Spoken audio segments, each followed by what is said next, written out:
Boarding the ferry for our next adventure. Bye-bye, Vancouver Island. Public service announcement. This gluten-free bread is amazing. Look how squishy that is. Can you believe it? Wow. Look at us reading together on the ferry. The welcoming committee. Look, it's a Canadian 7-Eleven in downtown Vancouver. Hello, downtown Vancouver. Trees on the roof, mountains in the background. I don't know what this is. What is that? I think it's, when I walk by, I think it's the legal, the courts. And birdies. Courts. Oh, that's a reflecting pool or whatever. Oh, happy birdies. Wow, mountain, trees. You're right, the law courts. Court of Appeals and Supreme Court, and there's the birdies. There it is, Vancouver Bookstore. This is the weirdest bookstore. It's a bookstore, home goods store combo. Who knew? Found a Canadian Muji. Wow. Vlogger ahead. Good morning. This is where you read when the guy is still sleeping and there's no balcony.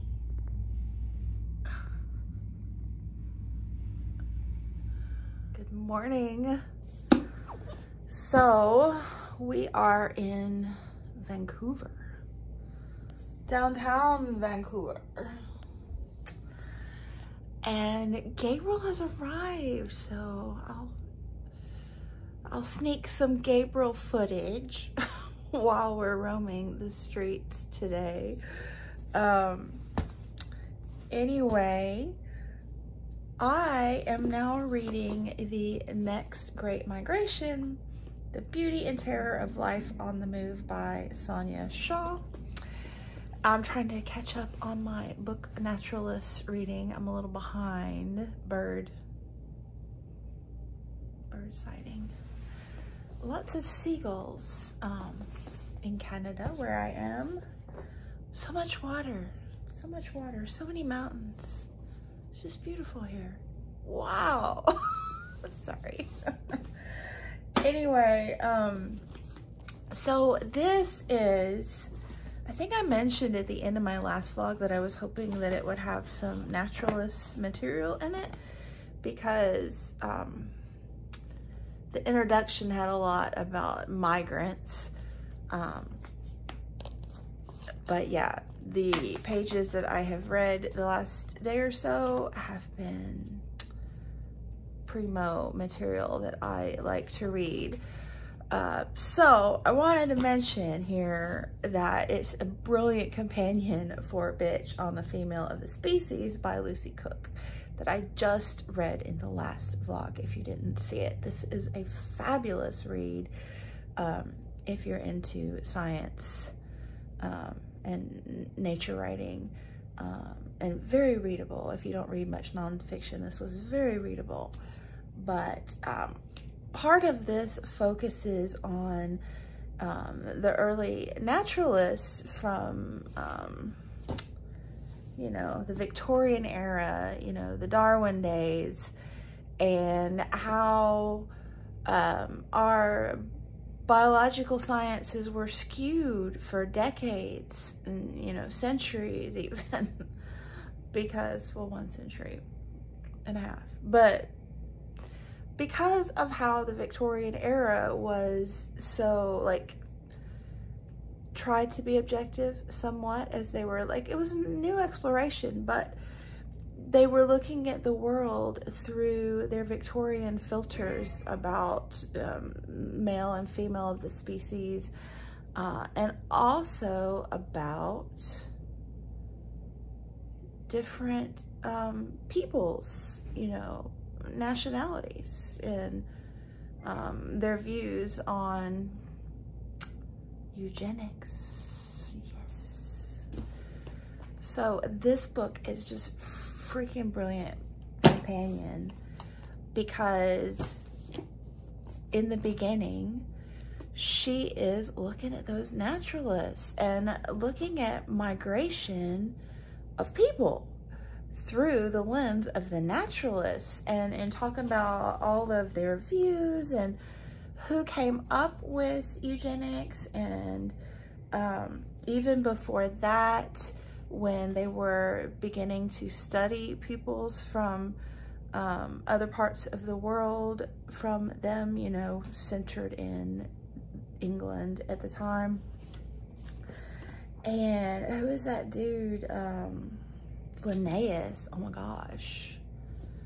What a weenie he was. I didn't know.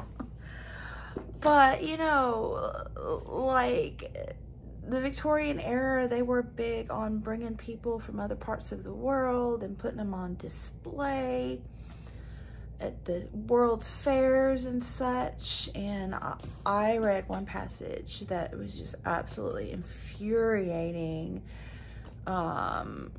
where I should read it to you, but it would infuriate you too. You should read the book. It's great. But one of the women, the Hottentots, I mean, they actually thought that women from Africa had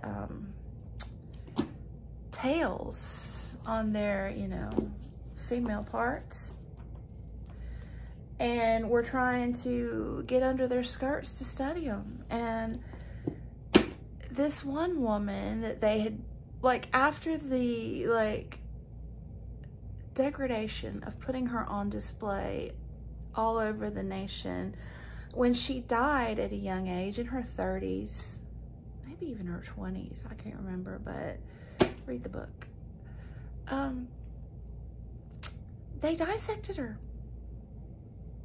And if that wasn't bad enough, they cut off her labia and put it in a bottle and put it on display in a museum. Yeah. And do you know, in 1987, it was still there? Like, we still had not found the human decency to bury her. Like, the rest of her was on display too. Like, they took her skin and I guess made taxidermy out of it, like, for real. And then people talk about wanting to go back to the good old days. Anyway, I guess I should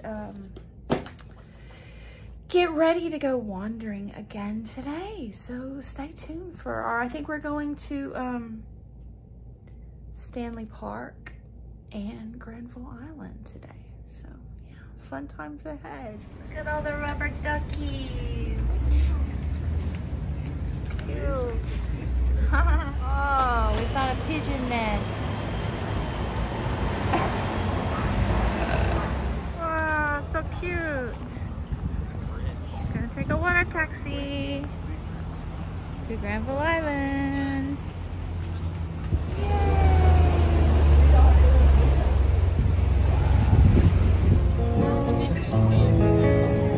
What a view.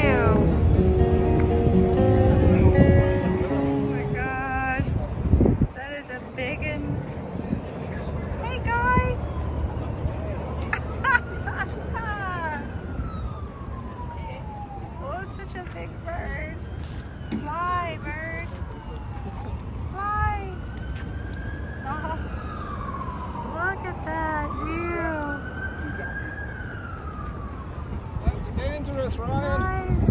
Don't put it there.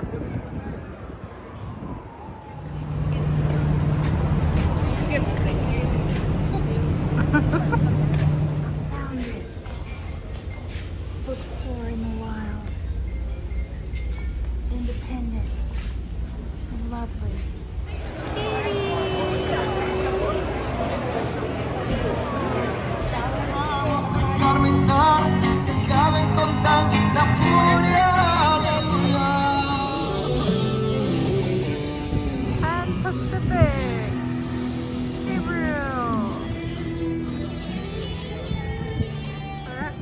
park. That's all we're gonna see of it this trip. What's that over there? The city? All the buildings over there? It's just like another suburb. Like it's just in the North Vancouver, which is it's another little city. Ooh, it's the Pacific. There's Tokyo, we were there. And Shanghai, I've been there. Hong Kong. Vietnam. Singapore. Wow, so cool. And over here, this is Canada. Not so much, but Finally landed cake. Oh, wow. Look at that. So beautiful. Wow. Oh yeah, sunset's coming. Spectacular. 31st floor. Well, I was not inspired to pick up a book in either of the bookstores I found.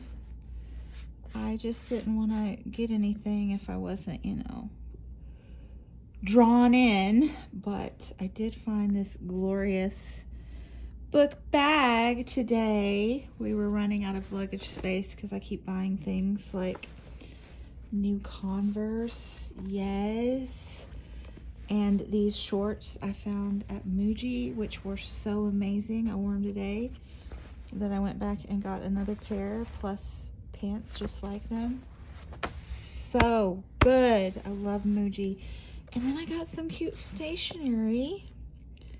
So these are cute, right? Mix and match little school kids. They look like my students in China, the little school uniforms. And I got fruit, tropical fruit, and little kitties, mix and match as well. And then some tiny for my calendar planner pages. Love these. And then that Japanese store I found had Shinzi Kato washi tape, which if you're into stationery, you know, but I just love this brand. And you know, never find it out in public, so yay. Okay, I got a pack for the train. We're gonna hit the Canadian Rockies tomorrow. So exciting.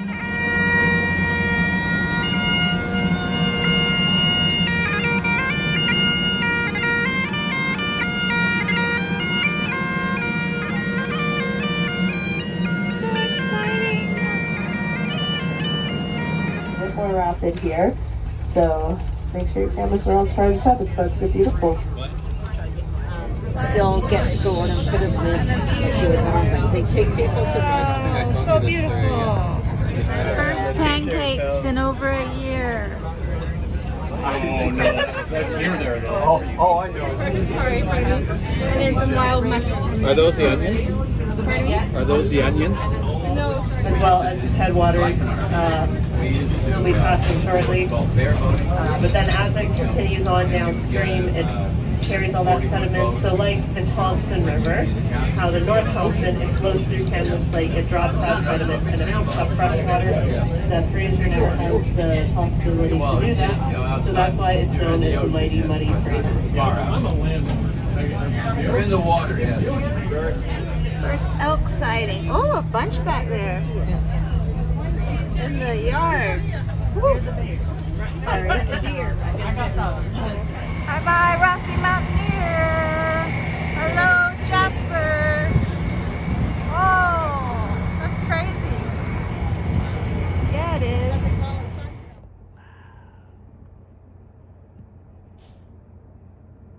There's an elk. An elk butt. Now I see it.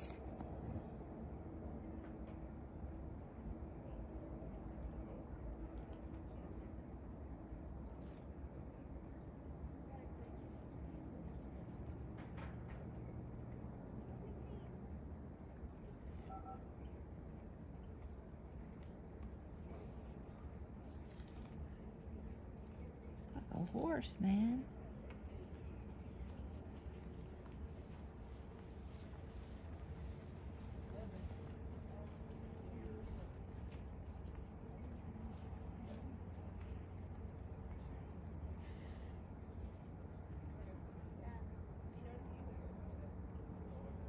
Here's the ones we got. Cheers to the wish you were here, but you're not. Drinks bring back all the memories, everything we've been through. Hello.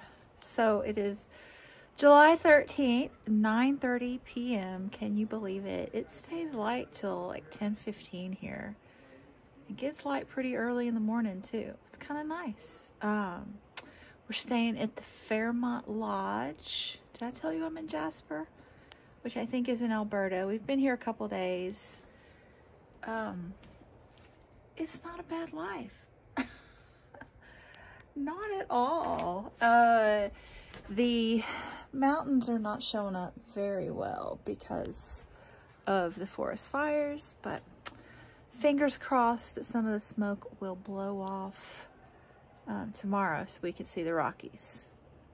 Like right now we're just seeing the tree covered ones, but there are actually more rocky mountains behind those ones you can see. So yes, fingers crossed for the spectacular views tomorrow. Also, I have more train footage just of the scenery, which is just really glorious, that I will stick just on the end of this. It's not much talking, if it any. Like you can hear people talking in the background, and sometimes the ladies that were taking care of us explaining what we were seeing. But yeah, I'll just stick that on the end for those of you who are interested. But the service, we did the Gold Star, and the service was spectacular. The food was spectacular, and the views were spectacular.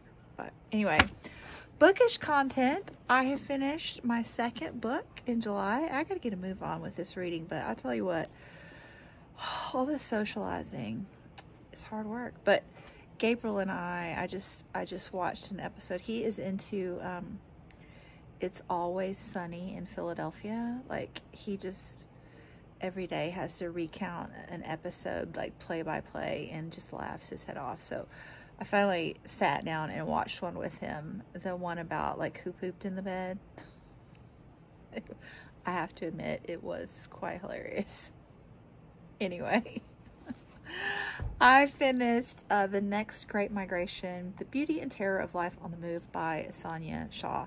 And this was really, really excellent. So she follows the great naturalist from Linnaeus in the like 1700s up through the Trump era, scientists, environmentalists. And it's super interesting watching how like supposedly unbiased scientists are so easily influenced by society and societal mores of the times in which they, you know, are conducting their research and thinking and experimenting. And then how this scientific evidence that they come up with then in turn influenced society with things like eugenics. Anyway, super interesting. And I've read a lot of history of the naturalists because I love that stuff. And she just touched on a lot of things I had never heard about. So if you are interested in, you know, reading about those dudes, this was shed a lot of light on the situation. She also talks about migration, both animals and human migration, and yeah, it's just fascinating. Anyway, so I'll wrap this up so I can start the next one. I think the next one is going to be fluffy. I think that I have a romance up next. So catch you later in the next one, and enjoy the Rocky Mountain train ride scenery if you are so inclined. Thanks for watching. Bye.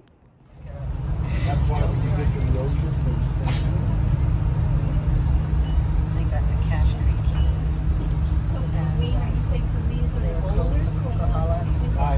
Gabriel says it's a long way down. Are you warm enough? So apparently this is Hell's Gate. Pretty heavily, in my opinion. Just beautiful. It's quite a big spot. And there's a lot of trips. There you can see these little like concrete structures. Those are built for the salmon because when they were building, they blasted and it created all that rubble underneath. It reduced the numbers of the salmon spawning by thousands, and so it took them a massive amount of time to recover. But they figured out that they could make like these salmon highways to allow them to actually overpass all the rubble that was in the river, in the canyon, and then they were able to actually help fix the numbers again. Yeah. I hope you heard about the salmon. I don't know why. Oh, there's the train. Wow. So the original Canadian Pacific Bridge was built in the 1880s, and it was actually sailed in parts across to Canada, and it was assembled on site. It was the first cantilever type railway bridge installed in North America. And that just means that the supports are placed partway along instead of at the end. In 1912 it was dismantled, and this one was constructed, and this is braced from above, and it is a truss style cantilever bridge, and it is 160 meters or 520 feet long. The Canadian National Bridge that we can see on the left hand side is a truss arch bridge and is the largest single span bridge on the line. There it is.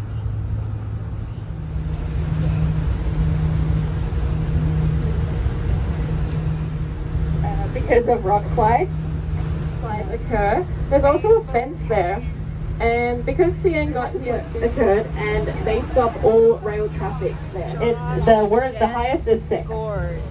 Yeah, so it's a 3 to 5 plus through here. Okay, here to our left, that is the witch's cauldron there. So you can see the body of water in the middle there of the rocks. That's supposed to be the cauldron, and then around it are all of the rapids there. Oh. Yeah. Wow, there's the frog. But it's the stone here in the middle. A frog-free hop, if you will. That's like got waves.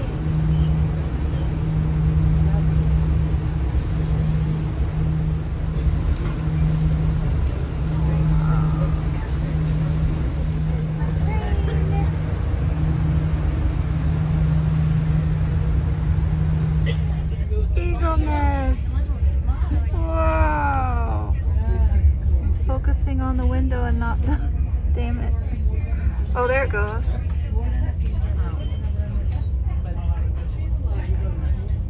Oh. There's the eagle.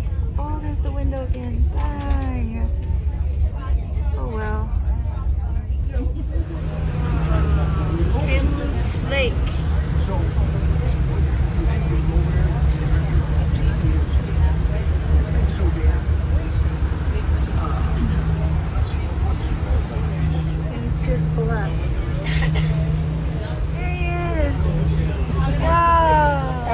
Looks like a female because it has the smaller horns. The larger one, the ones with the larger horns, those are the males. They're the rams.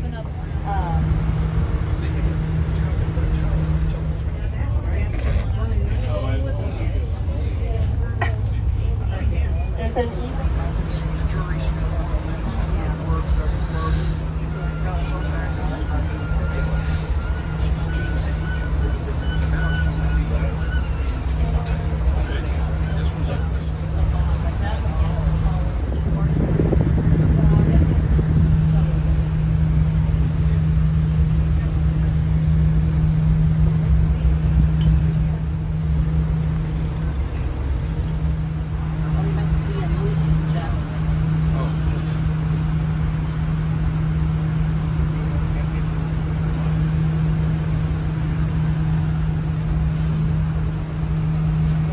90 meters or 300 feet. We can see it coming through, and the water flows right underneath the rail tracks here and down into the North Thompson. So we're actually on a bridge right now.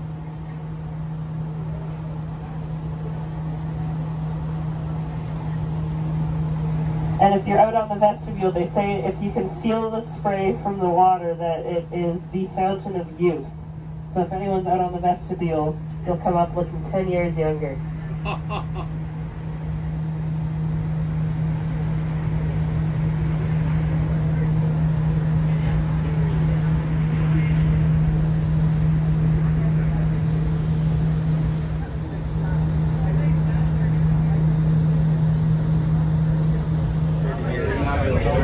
I've been there.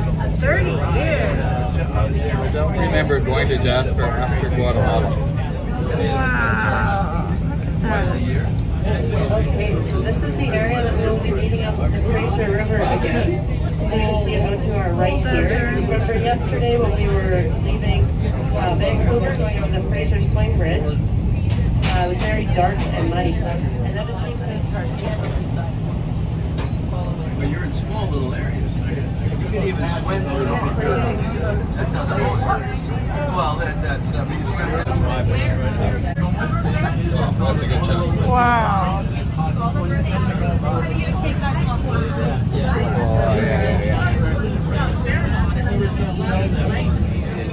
Territory and that's how we're going, I think. I'm not sure, but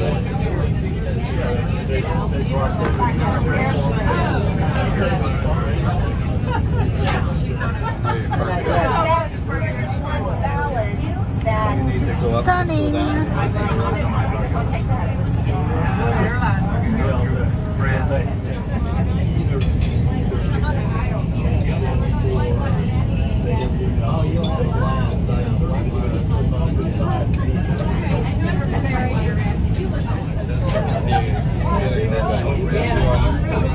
gotta go watch it. Our country, and taking you to show it.